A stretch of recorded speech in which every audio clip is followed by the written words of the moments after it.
I'm Kibler from the Brothers Geek Out podcast. So nice to meet you. Nice to meet you too. And man, what a fan of the movie I am!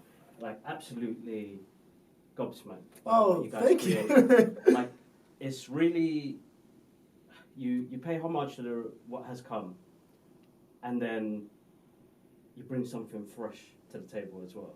Yeah, we wanted to. It's I love the Ninja Turtles. It was like the first thing I ever loved, and it brought me so much like just joy as a child to discover that and to have this thing that my like parents didn't fully understand and that I felt like was cooler than me and aspirational. Like they were teenagers, they were weird, they were funny, they were good at fighting crime. Like I wanted to be a Ninja Turtle or hang out with the Ninja Turtles.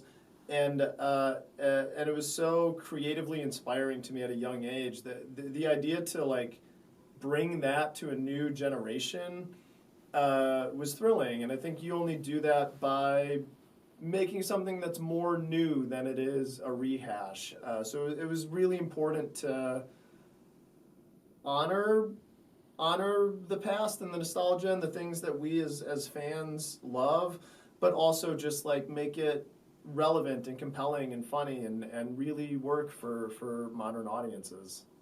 I think I saw it 4 times in the cinema. Whoa! Thank you. 4 times. The soundtrack, the visuals, and like going on to the visuals, like what was the source of inspiration when it came to the art style of the movie?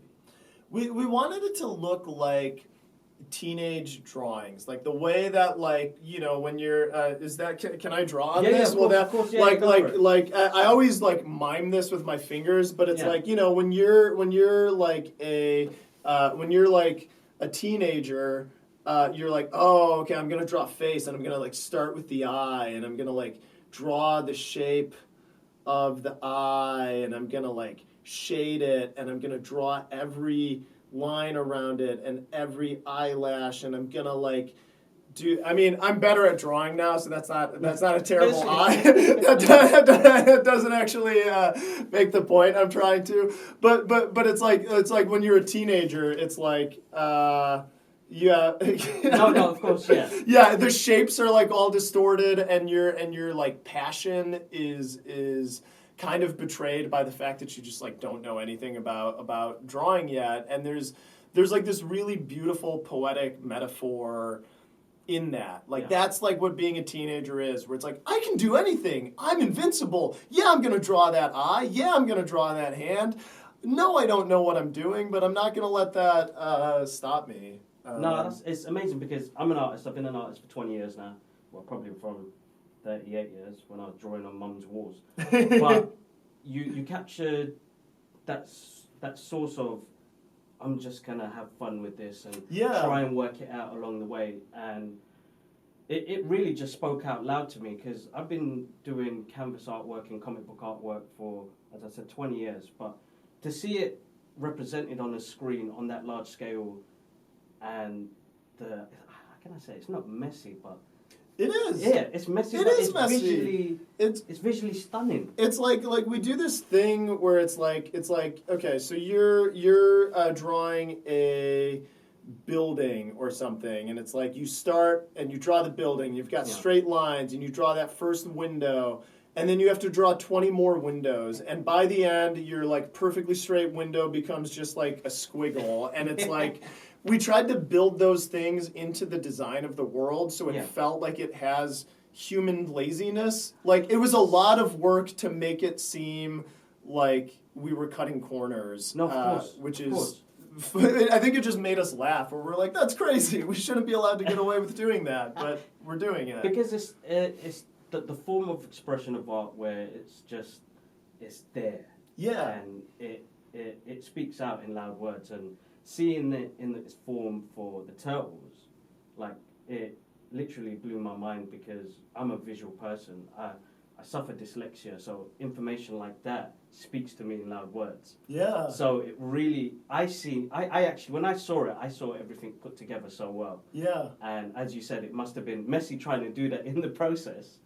But no, it came out stunning, dude. Oh, thank you. I Absolutely appreciate stunning. that. Yeah. Fans of pop culture, we get when we go in, we actually physically go into this world because it's our getaway. Yeah. It's our getaway. So amazing, amazing. You have a great cast in this movie. But the one that stood out for me, and you must have geeked out as well, was Jackie Chan as Splinter. Yeah. That must have been insanely amazing to, because I felt like watching that. I felt like he was in his element when he was doing that as Splinter. I mean, oh yeah, he was. There's so many things to say about him, but it's like to me, Jackie Chan is like Elvis. He is like an internationally recognized superstar. He is like a literal icon, and some of his movies are some of my favorite movies, and the way he does action comedy I have not seen it matched. Like, it's so funny and engaging, but he's also a really good actor, and he's a really warm, likable, affectionate person, which made him a really good dad character. Like, he's like a lovable. So Splinter, we needed, from a story perspective, him to have some crazy ideas about humans, and him to be a little bit strict and overbearing, but we couldn't have him be unlikable. Mm-hmm. And being able to cast Jackie in that role, like, you can't be mad at him. He's so lovable. And those record sessions were some of the highlights of the movie for me. Because he was on Beijing time, we would have to like record him at like 6 a.m. in LA. So it's like we'd drag ourselves out of bed, and it's like, oh God, we have to go record Jackie Chan. What are we doing? And then like 10 minutes in, we'd be like, this is amazing. This is the funniest thing that's ever happened. I can't believe it. I can't believe he's this funny and hardworking and great at everything. And it was energizing. It must have been, because for me, being a Jackie fan and watching his movies and seeing how he physically acts with his martial arts and with his comedy, but to see it in voice acting, because he's been in a couple of movies, but I really felt like he shined in this. Like, you guys gave him, like, you guys let him loose, which was like, I felt like he was in his element. Yeah. We really, that was kind of our directing style overall on the film, was not one of like, read the line like this, or like trying to like get someone to guess how to say the line the way you hear it in your head. It was just like, what feels natural to you? If the line doesn't work, we can just rewrite that live. Like, let's change it. What's a normal, natural way to say this? And just inviting a lot of improvisation and collaboration from the actors. And I think with Jackie, we're able to just lean into him being an actual dad. It's like, just you're telling them to be safe and do it the way you would to your kids. And it was really great. That's amazing.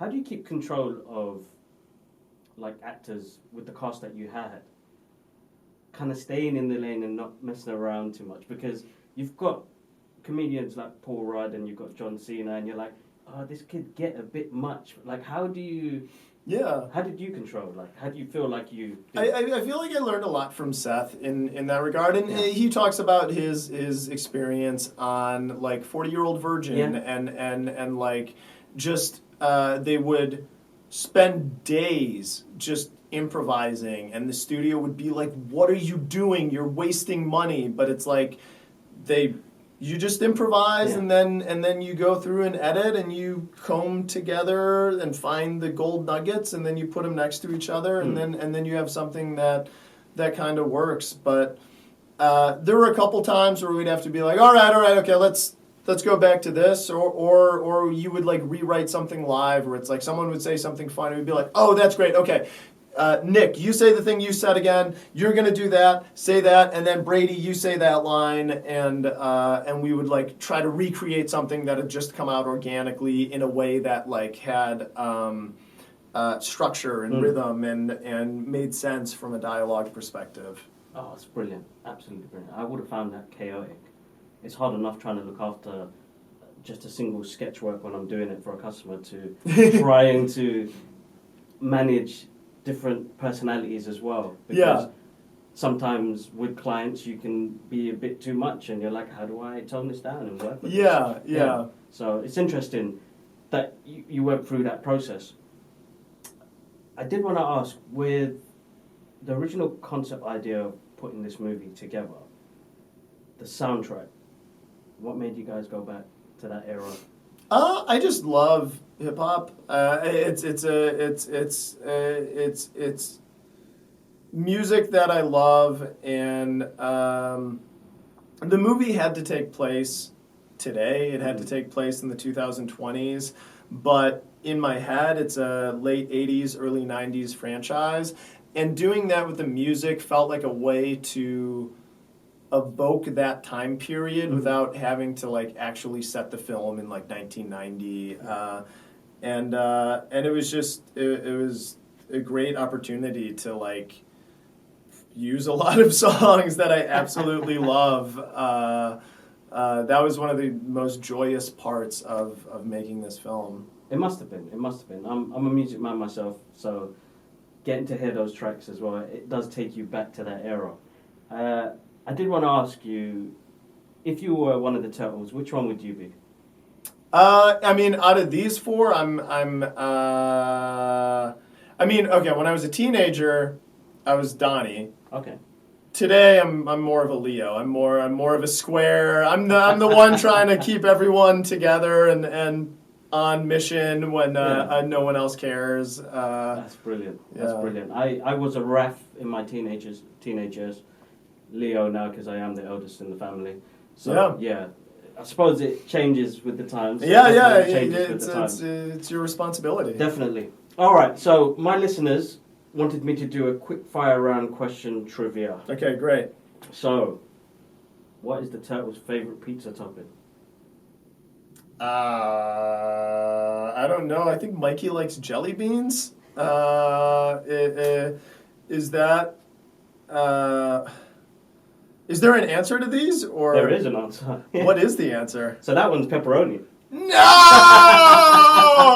Oh, wah, wah. That's all right. It's all right. The next one was, which dimension-hopping villain is known for causing chaos and crossing paths with the Turtles? Krang? Yeah. Okay. Yes, you did it. I'm like, is that a trick question? Which turtle is known for his love of pizza and laid-back surfer attitude? Oh, Mikey. Yeah. Okay. Woo. And the creators of the Turtles? Kevin Eastman and Peter Laird. Awesome. They're going to love this. So in the 1987 animated series, what was the colour of the bandana that Leo wore? Blue. Good. I would have been messed up if I got that would have caught you off guard. The technology that you guys are using in your films now, like so, you're doing the voice recording and then getting the animation to sync up with it as well. Like it's an amazing era we're in now with technology and what you're able to do. What you did in your first movie was insanely good.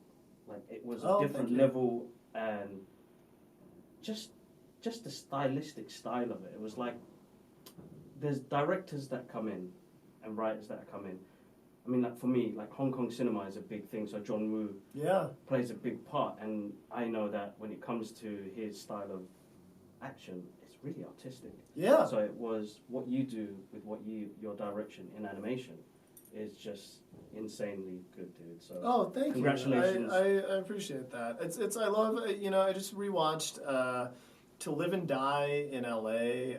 The Friedkin film, and it's so interesting because it has one of the all-time great car chases in it. It's such a good scene, but it like weirdly cuts to these like subjective shots of memories that like explore how the character is feeling, and it's like it's exactly what you're saying. It's like action directing, but it's really artful, and I think there's like so much more to be done with that. No, it's absolutely awesome. But one last thing. Yeah, of course. Before you go, my listeners would love to see you draw one of the Turtles' faces, but without taking your hand off the page. All right, let's do it. What turtle? What turtle are we going for? Any of your choice. Any of your choice.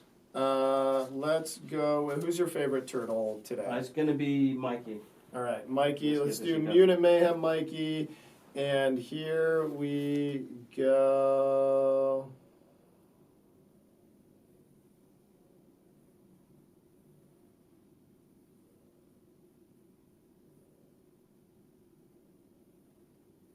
That's brilliant. The watermelon kicked in.